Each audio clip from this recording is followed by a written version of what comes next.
Okay, so this is where we're gonna start at the beginning. So we're tossing in the London broil after getting them out their packages and quickly rinsing them. And as you saw there, basically a little over 4 pounds here, about 2 pounds of something each.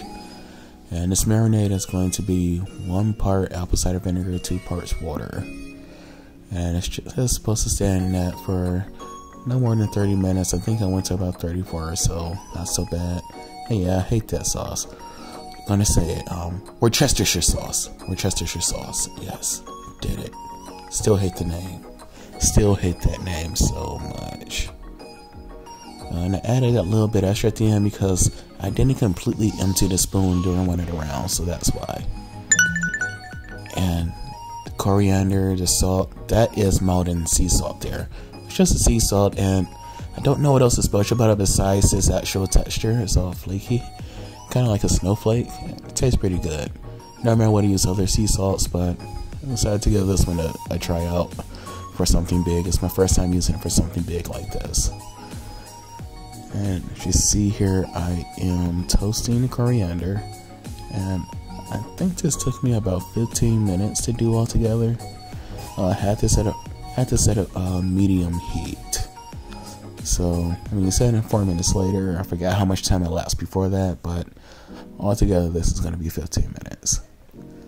Now with the salt already being measured and the pepper already measured, they don't need to be toasted. They're just sitting there waiting for the coriander to be toasted so we can grind them down. And we're doing all of this while that London broil is marinating.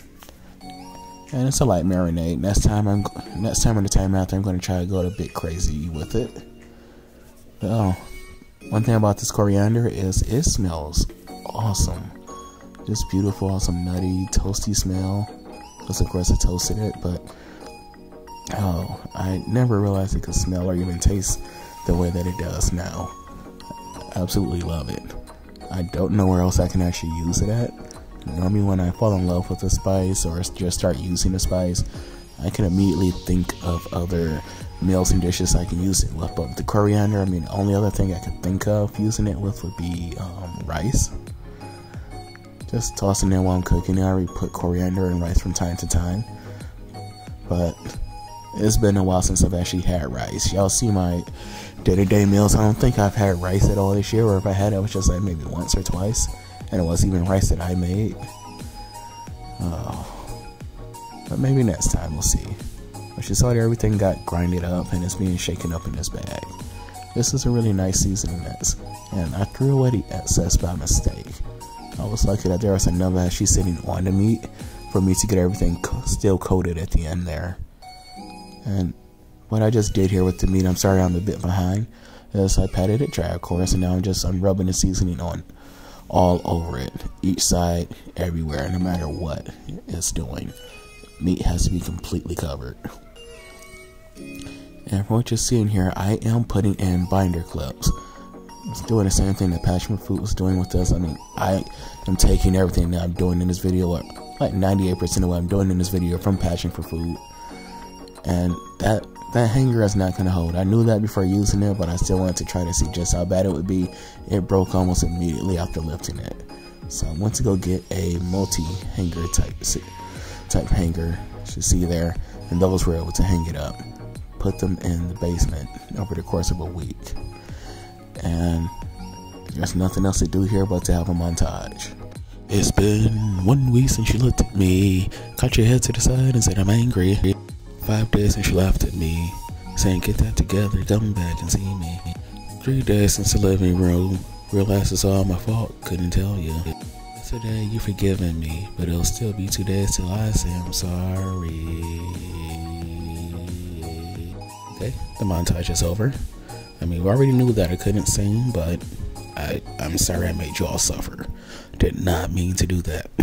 So 1 week of letting this hang dry. Gonna remove all the seasoning that we placed on it. And you know, I thought there was gonna be dripping no liquid from this at all, but due to the osmosis and the seasonings, absolutely nothing came off except for some of the seasoning.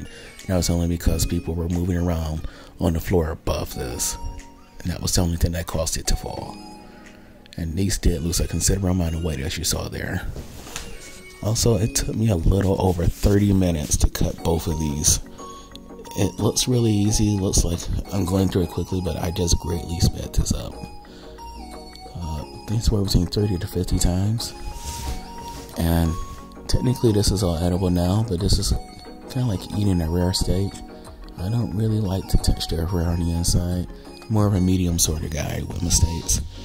So that's why I had to have it dry for an additional 2 days. But even so, I swapped knives here. I swapped to a serrated knife to see how that would do. But no, my good old trusty sushi knife worked out here. And yes, I know how to make sushi. I've made it plenty of times in the past. I just haven't done so yet this year. But that's the knife you should use with it. Oh, I cut so many pieces here. I don't even know how many pieces I cut. Looking at the video, I didn't even bother to count it, and I'm not going to. Data obsessed, but I'm not crazy. So we spread all the meat out across on this parchment paper, and I sat this in my oven for 2 days.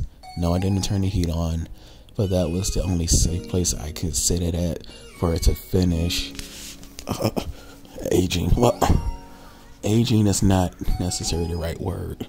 What it's doing there is that's going to continue to basically dry brine, or essentially just continue drying out. And that's what happened here. The inside will continue drying out. I shook it all up inside that container to get the seasoning all over it. And that includes the salt. The salt is the star here. This is what we got 2 days later. This is not real jerky. We lost a little bit more weight due to the drying and possibly due to more of the seasoning coming off. Just a few ounces were lost. This is still over 2 pounds of jerky. Thank you a lot for this once again, Passion for Food. You saved me a lot of money.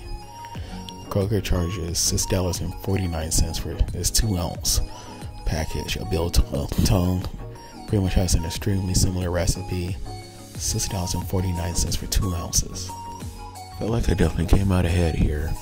My full cost when you proportionately figure out the spices and herbs and vinegar and all that is probably coming up to only about $40 to $42. So, hey, all I had to do was make it myself. Not that bad. It actually tastes pretty good. I'm gonna actually end this video with me tasting a bit on camera.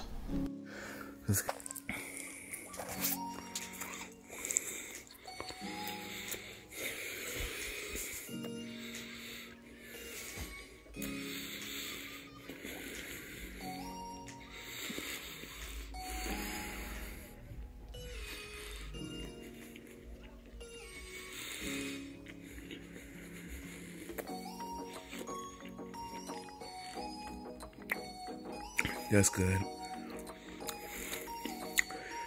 I really like this taste. And the texture.